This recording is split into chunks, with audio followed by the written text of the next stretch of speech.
Est-ce que tu as déjà eu cette sensation un peu frustrante de partager ton appartement avec un petit fantôme? Tu sais, ce moment où tu rentres chez toi après une longue journée, tu as envie de ce petit moment de douceur, tu appelles ton lapin avec ta voix la plus tendre, mais la seule chose que tu vois, c'est le dessous de ton canapé ou le fond sombre de sa cabane. On a souvent cette image d'Épinal du lapin qui vient nous faire la fête comme un petit chien, qui nous saute dans les bras dès qu'on ouvre la porte, et quand on se retrouve face à une petite boule de poil qui passe les 3/4 de sa journée cachée, on finit forcément par se poser 1000 questions. On commence à culpabiliser, on se demande si on a fait quelque chose de mal, s'il s'ennuie profondément, ou pire, si on a adopté un petit être qui ne nous aimera jamais vraiment. Mais je te rassure tout de suite, c'est une situation que des milliers de propriétaires de lapins vivent chaque jour et dans la grande majorité des cas, ce n'est pas du tout une fatalité ou un trait de caractère définitif. En réalité, si ton lapin reste caché, il est simplement en train de t'envoyer un message très précis sur son état émotionnel actuel et sur la perception qu'il a de son environnement à cet instant précis. Et c'est ce qu'on va décoder ensemble point par point pour que tu puisses enfin partager de vrais moments de complicité et de jeu avec lui. Il faut bien comprendre que pour un lapin, rester caché n'est absolument pas un signe de bouderie ou de mépris envers toi. C'est un mécanisme de survie ancestral qui est resté gravé tout en haut de son instinct de petit herbivore. Dans la nature, un lapin qui reste à découvert trop longtemps, c'est un lapin qui prend un risque immense face aux prédateurs qui viennent du ciel ou du sol. Et même si ton salon est l'endroit le plus sûr et le plus douillet du monde, son petit cerveau de proie, lui, ne le sait pas encore tout à fait. Il a besoin de preuves concrètes. C'est souvent là que tout commence. On essaie de forcer le contact parce qu'on veut bien faire et qu'on déborde d'amour, mais ce petit détail de vouloir l'attraper change complètement la relation avec ton lapin et souvent pas dans le bon sens, car cela valide sa peur initiale. Si tu prends le temps de comprendre pourquoi il choisit systématiquement l'ombre plutôt que la lumière, tu as déjà fait la moitié du chemin pour le faire sortir de sa réserve et de sa cachette. L'une des erreurs les plus fréquentes, et c'est vraiment humain de la faire parce qu'on veut être proche d'eux, c'est de transformer sa zone de repli en zone d'interaction forcée. Imagine que tu es tranquillement dans ta chambre, c'est ton seul endroit de paix, ton sanctuaire où personne ne t'embête, et que quelqu'un vient sans cesse soulever tes couvertures pour te parler, te prendre en photo ou te toucher le visage. Au bout d'un moment, tu ne te sens plus en sécurité nulle part, pas même chez toi. Pour ton lapin, c'est exactement la même chose.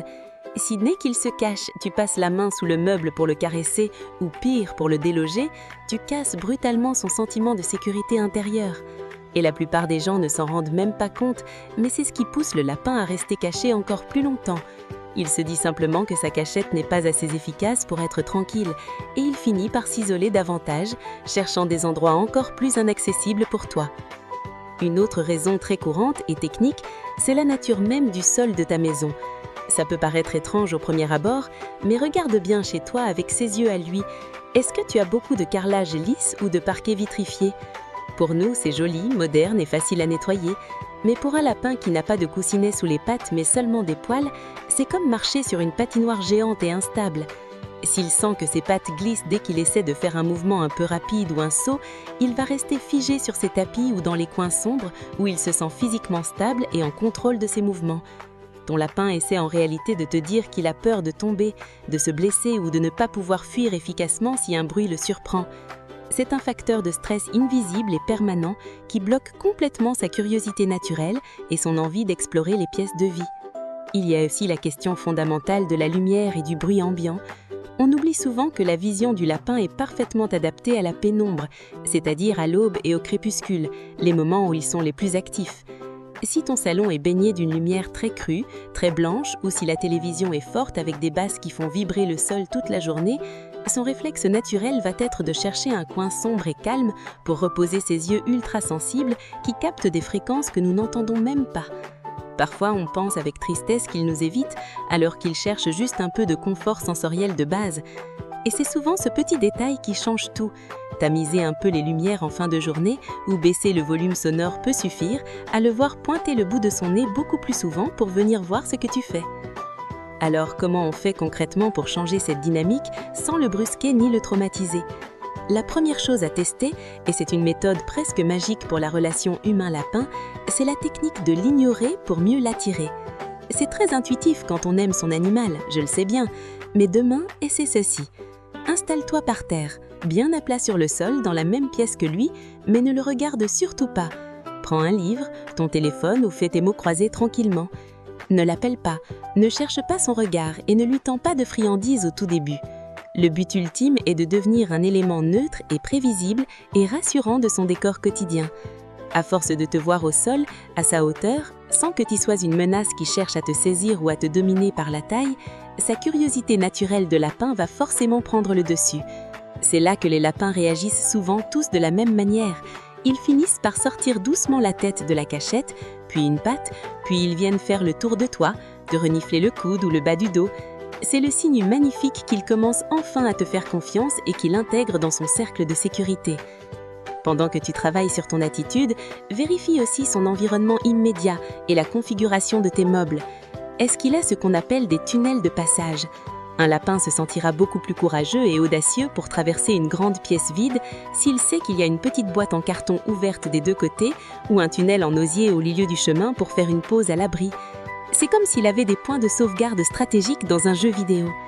Plus tu rajoutes de petites cachettes ouvertes et de chemins de tapis pour assurer son adhésion, plus il se sentira l'âme d'un explorateur intrépide. Chaque nouveau mètre carré conquis par ton lapin sur le carrelage grâce à un tapis est une victoire pour votre relation. Et n'oublie jamais, chaque fois qu'il sort de lui-même, même pour 2 petites secondes avant de repartir, c'est une étape immense qu'il vient de franchir. On a souvent tendance, par impatience ou par amour, à vouloir aller beaucoup trop vite, mais avec un lapin, la lenteur et la régularité sont tes meilleurs alliés. Si tu as pris l'habitude de le porter pour le sortir de sa cage, de son enclos ou de sous ton lit, arrête totalement cette pratique pendant quelques jours, voire quelques semaines. Laisse-lui toujours, systématiquement, le choix total du mouvement et de la direction. S'il sent qu'il a le contrôle absolu sur ses propres déplacements et qu'il ne risque pas d'être enlevé du sol, il n'aura plus ce besoin viscéral de se cacher pour se protéger de tes mains. Tu verras que les progrès les plus spectaculaires viennent avec la patience pure et en respectant scrupuleusement son rythme de petit animal sensible et émotif. Dis-toi bien que si ton lapin reste caché aujourd'hui, ce n'est pas parce qu'il est méchant, ingrat ou sauvage, c'est juste qu'il a besoin de collecter un peu plus de preuves de sécurité avant de s'ouvrir à toi. En changeant ces quelques habitudes simples, comme sécuriser ses trajets avec des tapis ou respecter le caractère sacré de ses cachettes, tu vas voir sa véritable personnalité éclore petit à petit, comme une fleur.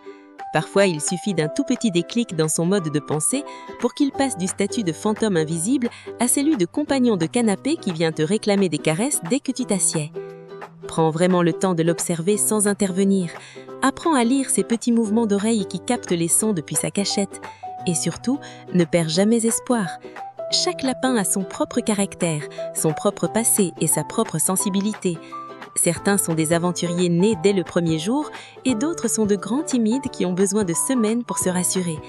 C'est aussi cette vulnérabilité qui rend la relation avec eux si unique, si profonde et si incroyablement précieuse quand on gagne enfin de haute lutte et de douceur leur confiance totale. Raconte-moi en commentaire si ton lapin est plutôt du genre explorateur ou s'il préfère encore jouer les agents secrets sous les meubles. J'adore lire vos expériences. Et si ces conseils t'aident à mieux comprendre ton petit compagnon, n'hésite pas à t'abonner pour découvrir encore plus d'astuces sur nos amis les lapins.